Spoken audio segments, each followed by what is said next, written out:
자, 우리 지금까지 공부한 연산자 한 번만 다시 살펴보면 산술 연산자 공부했고요.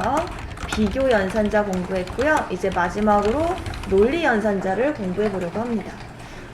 사실 이 논리 연산자는 비교 연산자의 한계를 극복하고자 만들어진 연산자라고도 비유를 할 수가 있어요. 이게 무슨 말일까? 자, 예를 들어서 서울에 거주하는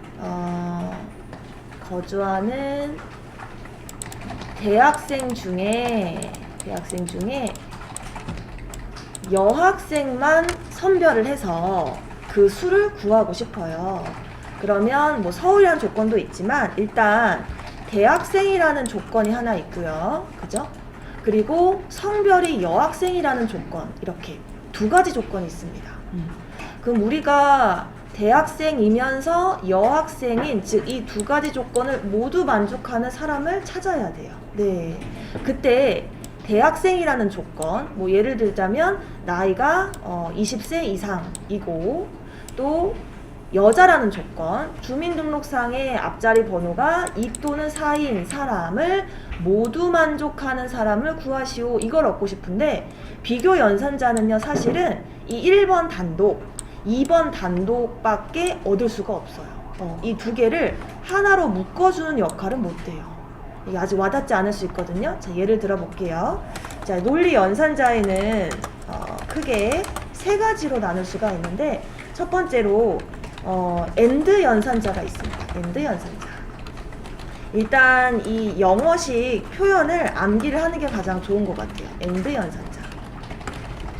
AND 연산자는 요 자바스크립트에서 키워드가 %로 하게 됩니다. 즉 숫자 7을 Shift 키 눌러서 이렇게 두 번 입력해 주시면 돼요.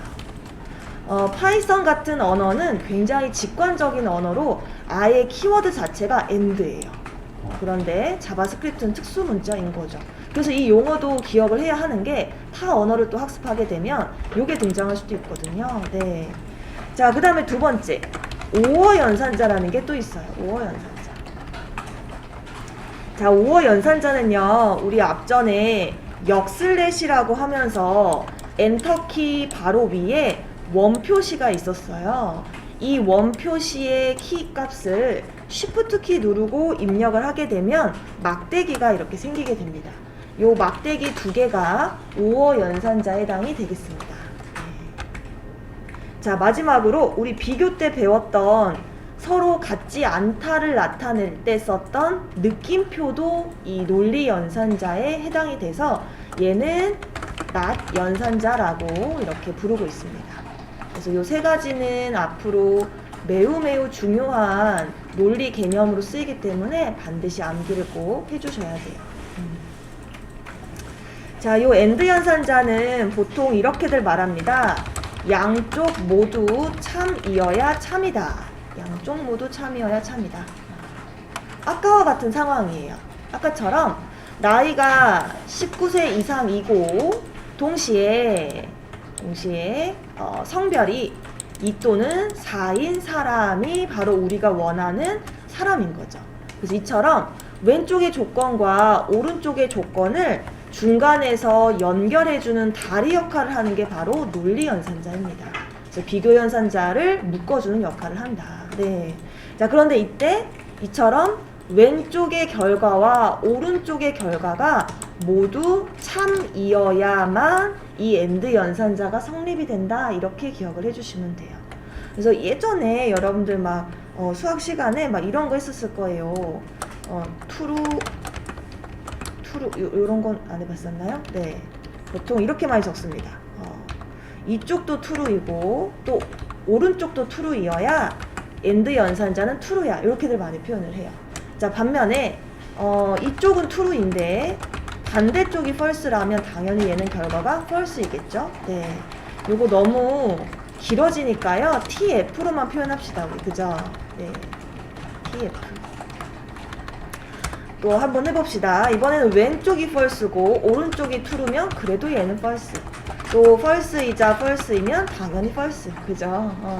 그래서 결국 이 AND 연산자는요, 한 가지 조건밖에 만족을 못합니다. 양쪽 모두 참이어야 참이다가 바로 이런 의미를 갖고 있어요. 네. 자, 반면에 5어 연산자는 어느 한쪽이라도 참이면 참이다 이렇게들 많이 표현합니다. 어느 한쪽이라도 참이면 참이다. 그래서 요 녀석을 또 아까의 요 수식처럼 우리가 한번 도식화해보면 true이고 5어 true 당연히 true겠죠? 어느 한쪽만 true여도 true인데 얘는 양쪽 다 true니까 네. 또 true, false 네. 얘는 어느 한쪽만 true여도 true이기 때문에 이쪽이랑 상관이 없어요. 그래서 무조건 true 이런 식으로 적어보시면 좋을 것 같아요. 물론 양쪽 다 false면 false이겠죠.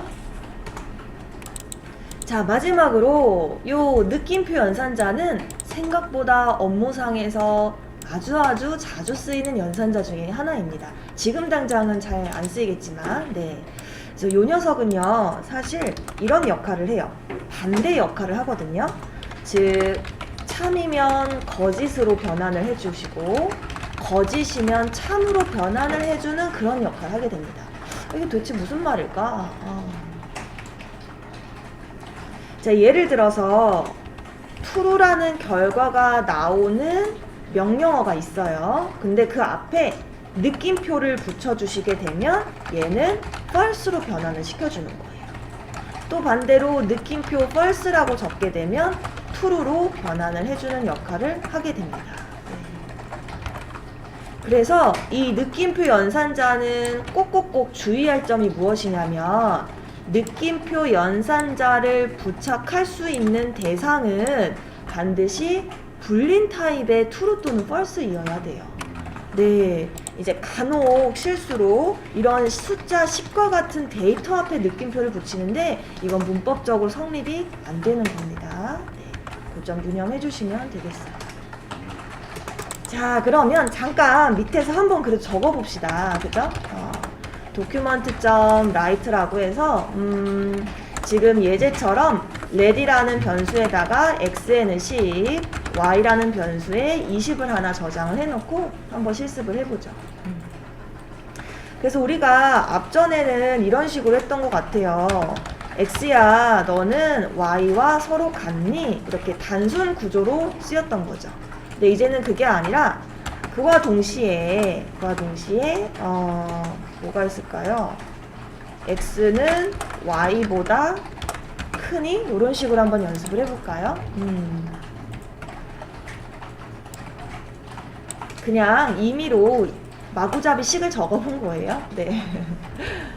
자, 그럼 한번 해봤을 때 지금 x에 10이 있고 y에 20이 있어요. 네. 이 두 수는 서로 같은 상황이 아니죠. 그래서 false라는 결론이 나올 거예요.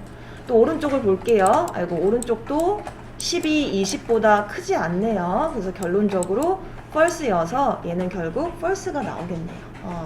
자, 그럼 얘를 조금 바꿔보고, 그죠?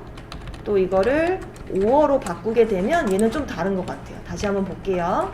자, 이 경우는 false가 맞습니다. 그런데 10은 20보다 작은 게 맞아요. 그죠? 그러면 true가 되겠죠.